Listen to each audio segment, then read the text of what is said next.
Hello বন্ধুরা, অবশেষে লক্ষ্মীপুর জেলাতেও নিজেদের শক্তি দেখালো বাংলাদেশ আওয়ামী লীগের নেতাকর্মীরা। এই দুর্দিনেও আওয়ামী লীগের নেতাকর্মীরা মোটেও তাদের মনোবল হারায়নি, বরং তারা দিন দিন তাদের মনোবল আরও বৃদ্ধি করে চলেছে।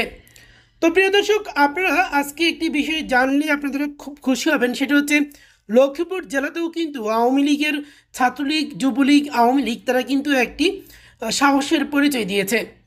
সেটা হচ্ছে যখন আদালত প্রাঙ্গণে তাদেরকে তোলা হয়েছিল তখনও কিন্তু তারা জয় বাংলা স্লোগান দিচ্ছিল এবং সেখানে বিএনপির সাথে তাদের বিএনপির কর্মীদের সাথে তাদের সংঘর্ষের ঘটনাও ঘটে।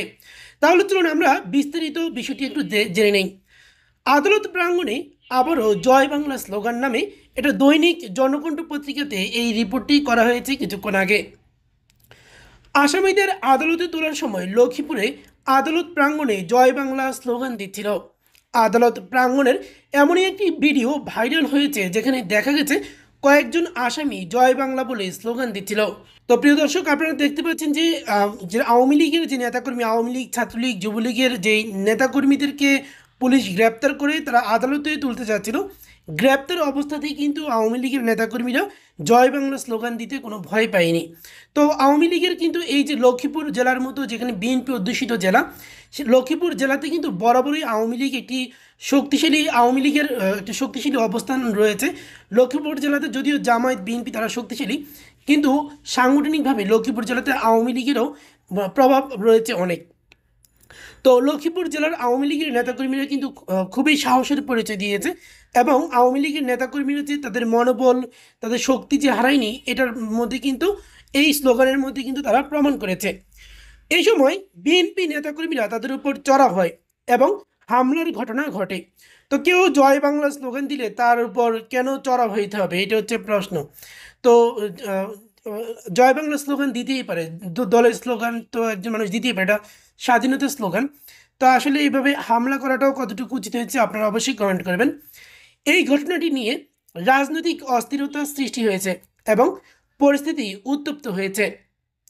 প্রত্যক্ষদর্শী সূত্রে জানা গেছে আদালত প্রাঙ্গণে কিছু তরুণরা জয় বাংলা স্লোগান দিতে শুরু করলে বিএনপি নেতাকর্মীরা তাদের উপর চড়া হন এবং হামলা চালান।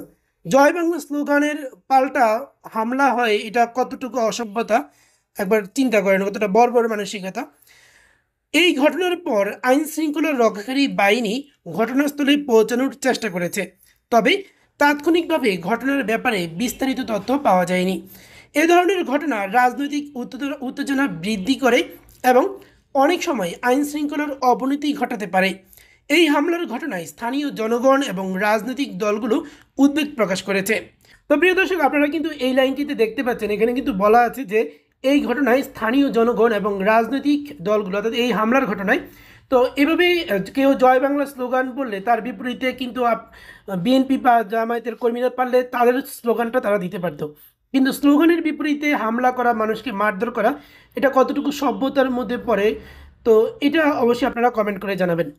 তো এটা তারপরে যেটা বলা হয়েছে যে বিষয়টি এখন পুলিশের তদন্তাধীন এবং ভবিষ্যতে পরিস্থিতি শান্ত করার জন্য প্রয়োজনীয় ব্যবস্থা নেওয়া হবে। তবে যাই হোক, আওয়ামী লীগের নেতাকর্মীরা এরকম গ্রেপ্তার অবস্থাতেও যে তারা এতটা দুঃসাহস দেখাচ্ছে, এখনও যে তাদের মনোবল এত শক্ত যে গ্রেপ্তার অবস্থায়, হাত করা পড়া অবস্থাতেও কিন্তু তারা জয় বাংলা স্লোগান দিচ্ছে সবাই মিলে।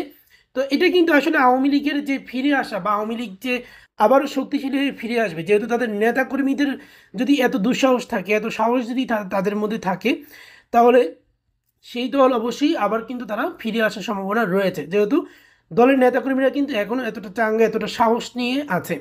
তো প্রিয় দর্শক, এই লক্ষ্মীপুর জেলার যেই আওয়ামী লীগের নেতাকর্মীরা যে সাহসটা দেখালো, সেটাকে আপনি কিভাবে দেখেন অবশ্যই কমেন্ট করে জানাবেন। তো সবাইকে অসংখ্য ধন্যবাদ সম্পূর্ণ ভিডিওটি দেখার জন্য।